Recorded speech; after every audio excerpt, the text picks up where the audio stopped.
The biggest question people have about electroculture is, does it actually work? And I had the same questions. So in this video, I'll share with you my experiences with it, and I'll also show you how to create your own electroculture antenna that can be used on any indoor plant.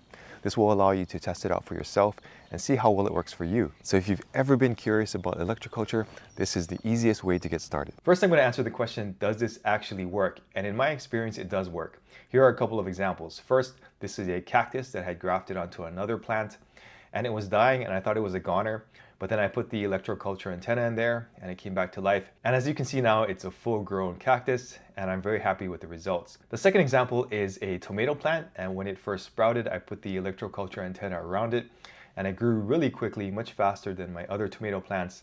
And it seemed to really like the electroculture antenna. It hugged it, it stayed in that area, and the plant got very big. So in my experience, it does work. I don't know if it will work for all plants, and there are probably certain conditions where it works better than others. Now, the best way to find out if this really works or not is to do this experiment for yourself. So here's how I created my antennas. It's very cheap, it's very easy, and I'm going to show you how to do it in this video. If you want the complete parts list, is provided in the description below. All right, let's get into it. All right, so this is everything you need. I use some jeweler's pliers, but you can use whatever pliers you want. I use a bamboo skewer.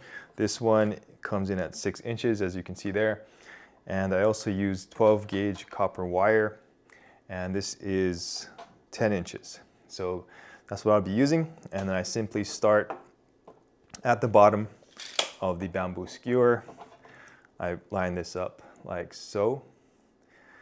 And then I start twisting around the bamboo skewer. So I do this, and then I just put pressure on this part right here, so that kind of keeps it in place. And then once I get it going, it's pretty easy to start twisting it. Now, you might want to use the pliers at the end here.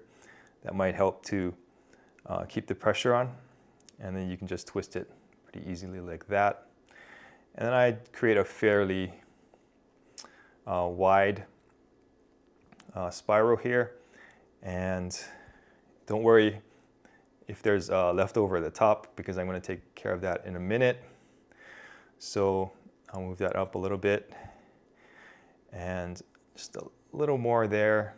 And then what I'm going to do is I'm going to create a loop at the top. So I'm simply going to twist this like this, and in my research, this can help to catch a little bit more of the electrical energy that comes in, and it gives it a little more surface area. So I use the pliers to kind of make this a nicer circle.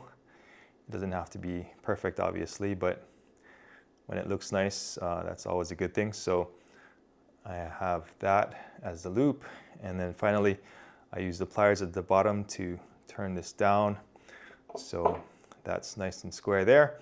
And here we go.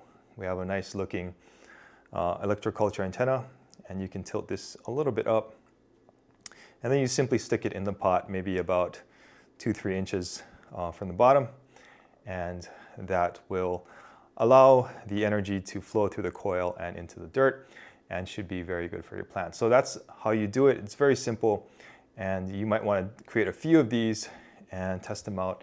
Let me know in the comments how they worked for you. All right, if you like that video, check out the video that's coming up next.